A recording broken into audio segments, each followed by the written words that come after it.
नमस्कार। आज के इस वीडियो में दैनिक जागरण के संपादकीय से 468 शब्दों के डिक्टेशन को हम लोग आउटलाइंस के साथ लेने वाले हैं।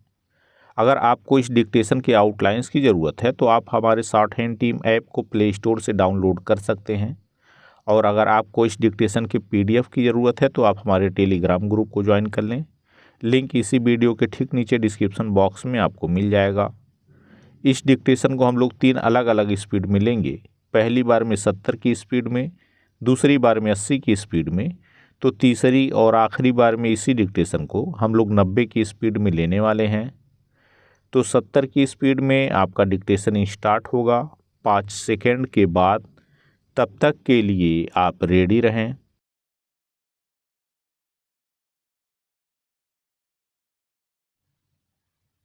स्टार्ट।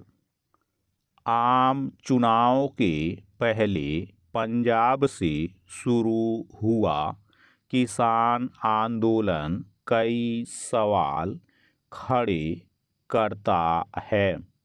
4 साल पहले भी 3 कृषि कानूनों के विरोध में आंदोलन मुख्यतः पंजाब से ही शुरू हुआ था। बाद में उसमें हरियाणा और पश्चिमी उत्तर प्रदेश के किसान संगठन भी शामिल हो गए थे।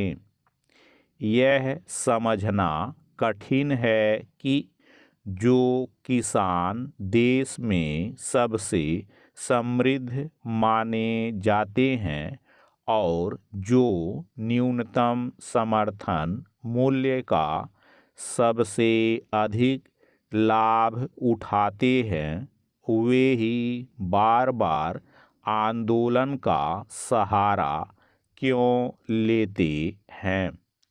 इस सवाल के साथ इसकी भी अनदेखी नहीं की जा सकती कि 4 वर्ष पहले पंजाब के किसान संगठनों को आंदोलनरत करने में कांग्रेस की तत्कालीन अमरिंदर सिंह सरकार की प्रमुख भूमिका थी। इस बार किसान संगठनों के आंदोलन का कांग्रेस भी खुलकर समर्थन कर रही है और पंजाब एवं दिल्ली में सत्तारूढ़ आम आदमी पार्टी भी। यह तय है कि आने वाले दिनों में अन्य विपक्षी दल भी किसान संगठनों के पक्ष में खड़े नजर आएंगे, क्योंकि चुनाव के इस मौके पर हर दल खुद को किसान हितैषी दिखाना चाहेगा। किसानों की अपनी कुछ समस्याएं हो सकती हैं और हैं भी, लेकिन आखिर जब सरकार बातचीत के जरिए उनका समाधान निकालने को तैयार है, तो फिर दिल्ली चलो अभियान पर जोर देने का क्या औचित्य। यह मानने के अच्छे भले कारण हैं कि केंद्र सरकार के मंत्रियों और पंजाब के किसान नेताओं के बीच वार्ता इसीलिए किसी नतीजे पर नहीं पहुंच सकी क्योंकि किसान संगठनों का इरादा दिल्ली कूच करने का अधिक था। शायद इसीलिए उन्होंने जानबूझकर ऐसी भी मांगें रखीं जिन्हें किसी भी सरकार के लिए मानना संभव नहीं। पैरा। इसकी अनदेखी नहीं की जा सकती कि न्यूनतम समर्थन मूल्य की गारंटी वाले कानून के साथ किसान संगठन यह भी मांग कर रहे हैं कि 60 वर्ष की आयु के बाद हर किसान को प्रति माह 10,000 रुपये की पेंशन दी जाए। आखिर इस तरह की मांग करने वाला कोई भी किसान संगठन यह दावा कैसे कर सकता है कि वह तो अपनी जायज़ मांगों के लिए आंदोलनरत है। किसानों को दिल्ली आने से रोकने के लिए किए जा रहे उपायों पर प्रश्न खड़े करना बहुत आसान है, लेकिन क्या कोई इसे भूल सकता है कि कृषि कानून विरोधी आंदोलन के दौरान किस तरह लाल किले में भीषण हिंसा की गई थी और राजमार्गों पर कब्जा कर दिल्ली एनसीआर के लोगों की जीवनचर्या को कितनी बुरी तरह बाधित किया गया था। क्या कोई किसान संगठन या उनके समर्थन में खड़े दल यह भरोसा दिलाने को तैयार हैं कि इस बार वह सब नहीं किया जाएगा जो पहले किया गया था? निसंदेह कुछ प्रश्नों के जवाब केंद्र सरकार को भी देने होंगे और सबसे प्रमुख प्रश्न यही है कि 3 कृषि कानून वापस लेने के बाद किसान संगठनों से जो वायदे किए गए थे उन्हें पूरा करने की दिशा में क्या किया गया? स्टॉप।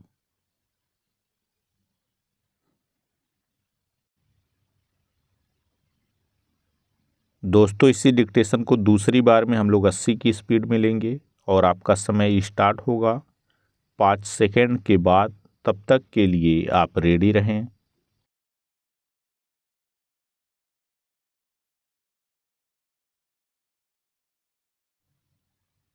स्टार्ट। आम चुनाव के पहले पंजाब से शुरू हुआ किसान आंदोलन कई सवाल खड़े करता है। 4 साल पहले भी 3 कृषि कानूनों के विरोध में आंदोलन मुख्यतः पंजाब से ही शुरू हुआ था।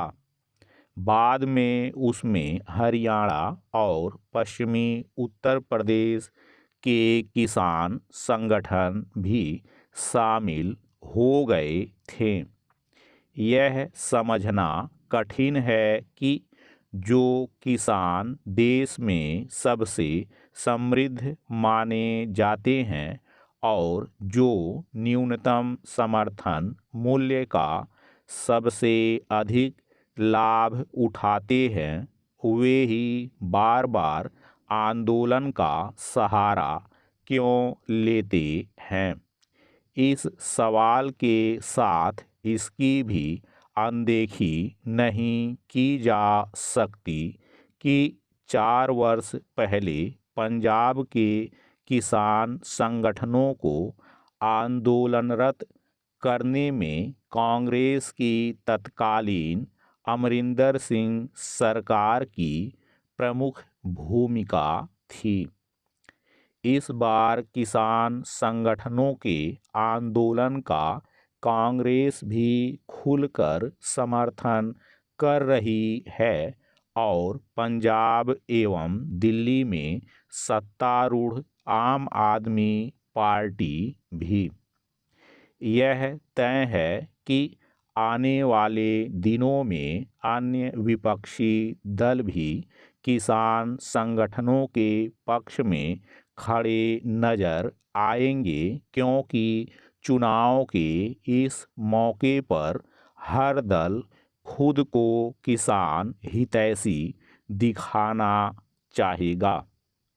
किसानों की अपनी कुछ समस्याएं हो सकती हैं और हैं भी, लेकिन आखिर जब सरकार बातचीत के जरिए उनका समाधान निकालने को तैयार है, तो फिर दिल्ली चलो अभियान पर जोर देने का क्या औचित्य। यह मानने के अच्छे भले कारण हैं कि केंद्र सरकार के मंत्रियों और पंजाब के किसान नेताओं के बीच वार्ता इसीलिए किसी नतीजे पर नहीं पहुंच सकी, क्योंकि किसान संगठनों का इरादा दिल्ली कूच करने का अधिक था। शायद इसीलिए उन्होंने जानबूझकर ऐसी भी मांगें रखीं जिन्हें किसी भी सरकार के लिए मानना संभव नहीं। पैरा, इसकी अनदेखी नहीं की जा सकती कि न्यूनतम समर्थन मूल्य की गारंटी वाले कानून के साथ किसान संगठन यह भी मांग कर रहे हैं कि 60 वर्ष की आयु के बाद हर किसान को प्रति माह 10,000 रुपये की पेंशन दी जाए। आखिर इस तरह की मांग करने वाला कोई भी किसान संगठन यह दावा कैसे कर सकता है कि वह तो अपनी जायज़ मांगों के लिए आंदोलनरत है। किसानों को दिल्ली आने से रोकने के लिए किए जा रहे उपायों पर प्रश्न खड़े करना बहुत आसान है, लेकिन क्या कोई इसे भूल सकता है कि कृषि कानून विरोधी आंदोलन के दौरान किस तरह लाल किले में भीषण हिंसा की गई थी और राजमार्गों पर कब्जा कर दिल्ली एनसीआर के लोगों की जीवनचर्या को कितनी बुरी तरह बाधित किया गया था। क्या कोई किसान संगठन या उनके समर्थन में खड़े दल यह भरोसा दिलाने को तैयार हैं कि इस बार वह सब नहीं किया जाएगा जो पहले किया गया था? निसंदेह कुछ प्रश्नों के जवाब केंद्र सरकार को भी देने होंगे, और सबसे प्रमुख प्रश्न यही है कि 3 कृषि कानून वापस लेने के बाद किसान संगठनों से जो वायदे किए गए थे उन्हें पूरा करने की दिशा में क्या किया गया। स्टॉप। दोस्तों, इसी डिक्टेशन को तीसरी और आखिरी बार में हम लोग 90 की स्पीड में लेंगे और आपका समय स्टार्ट होगा 5 सेकेंड के बाद। तब तक के लिए आप रेडी रहें।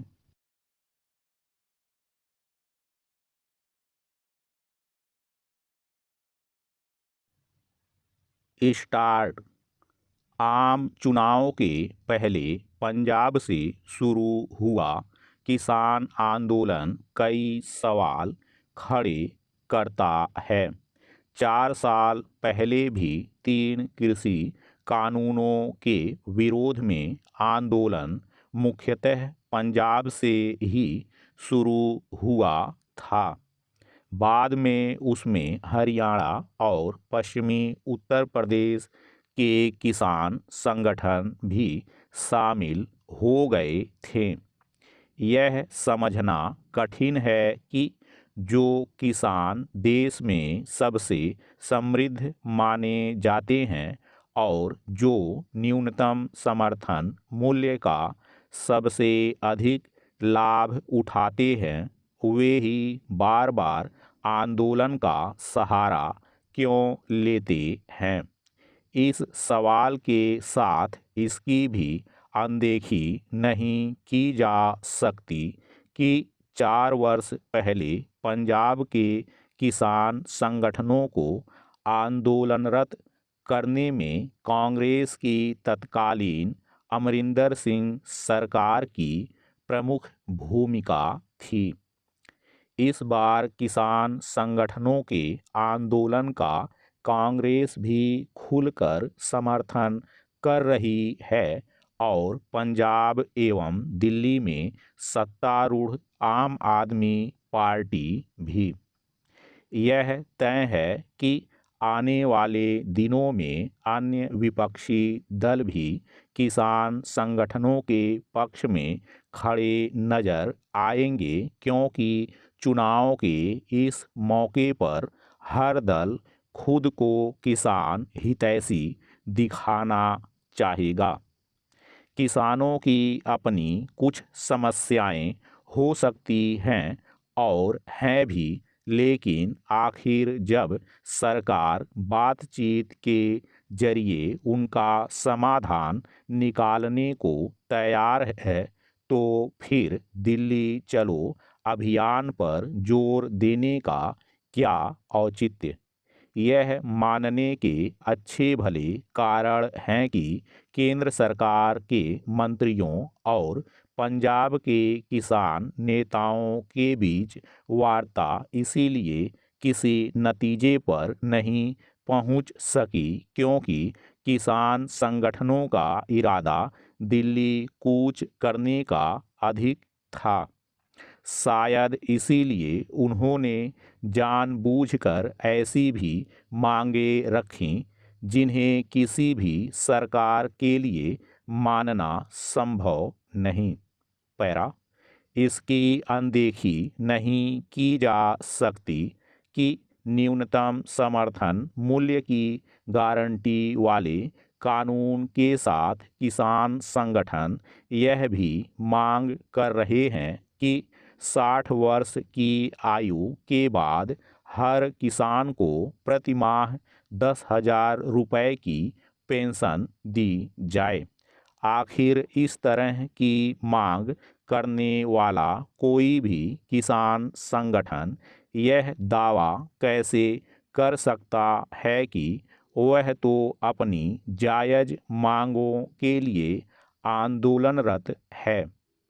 किसानों को दिल्ली आने से रोकने के लिए किए जा रहे उपायों पर प्रश्न खड़े करना बहुत आसान है, लेकिन क्या कोई इसे भूल सकता है कि कृषि कानून विरोधी आंदोलन के दौरान किस तरह लाल किले में भीषण हिंसा की गई थी और राजमार्गों पर कब्जा कर दिल्ली एनसीआर के लोगों की जीवनचर्या को कितनी बुरी तरह बाधित किया गया था।